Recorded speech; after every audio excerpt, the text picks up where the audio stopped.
3 দিন প্রত্যেকটা ব্লকে এবং মিউনিসিপ্যালিটিতে, বড় ব্লকে 2 জায়গায়, ছোট ব্লকে 1 জায়গায়, বড় মিউনিসিপ্যালিটিতে 2 জায়গায়, ছোট মিউনিসিপ্যালিটিতে 1 জায়গায়, কলকাতা কর্পোরেশনের ক্ষেত্রে প্রত্যেকটি বোরোতে আমাদের জনকল্যাণ শিবির হচ্ছে 15, 16, 17।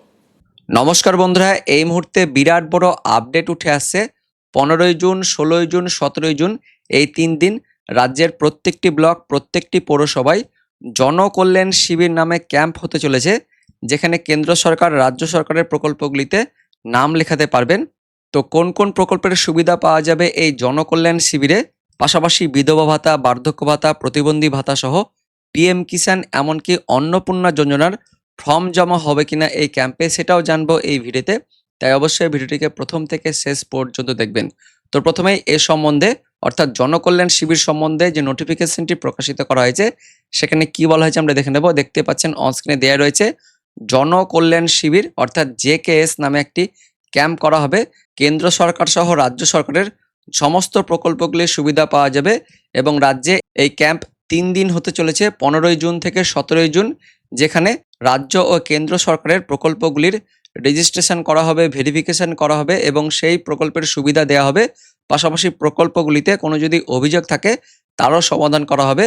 তো কোথায় কোথায় হতে চলেছে এই ক্যাম্প? রুরাল এরিয়া অর্থাৎ গ্রামাঞ্চলের ক্ষেত্রে 7টি গ্রাম পঞ্চায়েত নিয়ে একটি জনকল্যাণ শিবির হবে, অর্থাৎ বড় যে সমস্ত ব্লক রয়েছে সে সমস্ত ব্লকে 2টি এই জনকল্যাণ শিবির বা ক্যাম্প হবে।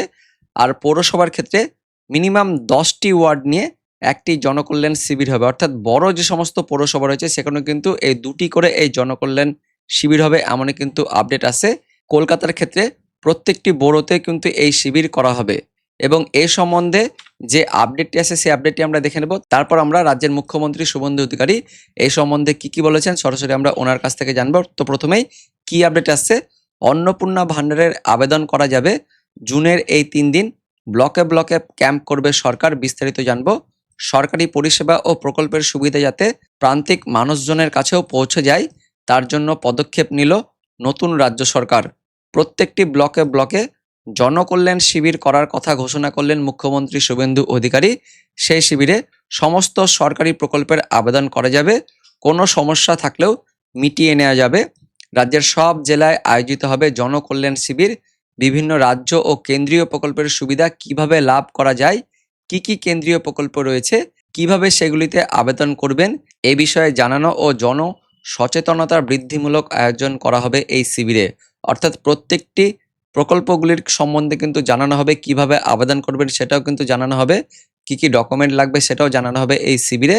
অন্যান্য কেন্দ্রীয় প্রকল্পের পাশাপাশি বিভিন্ন রাজ্য সরকারি প্রকল্প, বিশেষ করে অন্নপূর্ণা ভান্ডারের আবেদন এই শিবিরে করা যাবে বলেও জানানো হয়েছে। তো বন্ধুরা দেখতে পাচ্ছেন অন্নপূর্ণা ভান্ডারের ফর্মও কিন্তু জমা নেওয়া হবে এই জনকল্যাণ শিবিরে। পাশাপাশি পিএম কিষাণ, সূর্যঘর যোজনা, অন্নপূর্ণা ভান্ডার, বার্ধক্য ভাতা সহ যা যা প্রকল্প আছে সেই সমস্ত প্রকল্পের যোগ্য হলেই নাম তুলতে পারবেন। অর্থাৎ যত প্রকল্প রয়েছে, বিধবা ভাতা, বার্ধক্য ভাতা, প্রতিবন্ধী ভাতা অর্থাৎ মানবিক ভাতা সহ পিএম কিষাণ থেকে শুরু করে যত ভাতা রয়েছে সমস্ত ভাতা, এমনকি অন্নপূর্ণা ভান্ডারের ফর্মও জমানো হবে এই জনকল্যাণ শিবিরে, এমনই কিন্তু আপডেটটি আসছে।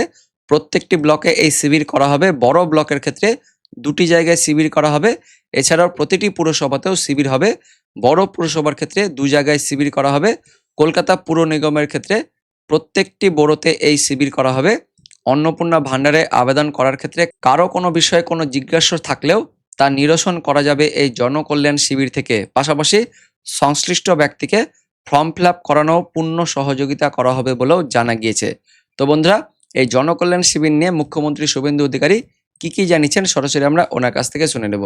3 দিন প্রত্যেকটা ব্লকে এবং মিউনিসিপ্যালিটিতে, বড় ব্লকে 2 জায়গায়, ছোট ব্লকে 1 জায়গায়, বড় মিউনিসিপ্যালিটিতে 2 জায়গায়, ছোট মিউনিসিপ্যালিটিতে 1 জায়গায়, কলকাতা কর্পোরেশনের ক্ষেত্রে প্রত্যেকটি বড়োতে আমাদের জনকল্যাণ শিবির হচ্ছে 15, 16, 17, 3 দিন ব্যাপী। সেখানে ভারত সরকার মাননীয় প্রধানমন্ত্রীর নেতৃত্বে এবং রাজ্য সরকার একযোগে কি পরিষেবা জনগণকে দিতে পারে সেটা আমরা জনকল্যাণ শিবিরের মাধ্যমে করব। যারা বিভিন্ন স্কিমে পিএম কিষাণ সম্মান নিধি থেকে, শ্রম দপ্তরের একাধিক স্কিম থেকে, আমাদের প্রধানমন্ত্রী সূর্য ঘর থেকে, স্বচ্ছ ভারত থেকে, রাজ্যের অন্নপূর্ণা যোজনা থেকে, বার্ধক্য ভাতা, দিব্যাঙ্গ ভাতা থেকে শুরু করে যা যা প্রকল্প আছে কেন্দ্র এবং রাজ্যের, সেখানে নাম নথিভুক্তকরণও করতে পারবেন। এবং সেই কর্মসূচির ক্ষেত্রে আমরা বিস্তারিতভাবে তাদেরকে জানানোরও ব্যবস্থা নিয়েছি। আপনাদের সকলকের মাধ্যমে জনগণের কাছে এই বার্তা পৌঁছে দিতে চাই, যাতে জনগণের অংশগ্রহণ হয়। তো বন্ধুরা, শুনতে পেলেন 15ই জুন থেকে 17ই জুন পর্যন্ত অর্থাৎ 3 দিন রাজ্যে প্রত্যেকটি ব্লকে প্রত্যেকটি পৌরসভায় এই জনকল্যাণ শিবির হতে চলেছে, যেখানে রাজ্য সরকারের পাশাপাশি কেন্দ্র সরকারেরও সমস্ত প্রকল্পের সুবিধা কিন্তু পাওয়া যাবে। তো এই জনকল্যাণ শিবির নিয়ে পরবর্তীকালে নতুন কোনো আপডেট এলে, অর্থাৎ কি কি প্রকল্পের সুবিধা পাওয়া যাচ্ছে এই জনকল্যাণ শিবির থেকে, কিভাবে ফর্ম ফিল আপ করা হচ্ছে, কি কি ডকুমেন্ট লাগছে, কিভাবে ভেরিফিকেশন হচ্ছে, এই সম্বন্ধে যখনই কোনো নতুন আপডেট আসবে অবশ্যই আমরা ভিডিও করে জানিয়ে দিব। তো এই ভিডিওটি ইনফরমেটিভ হয়ে থাকলে বা ভালো লেগে থাকলে লাইক করবেন, অনেক অনেক করে শেয়ার করবেন, যাতে প্রত্যেকে আপডেটটি জানতে পারে। দেখা হচ্ছে পরবর্তী আপডেট নিয়ে, ততক্ষণের জন্য ধন্যবাদ।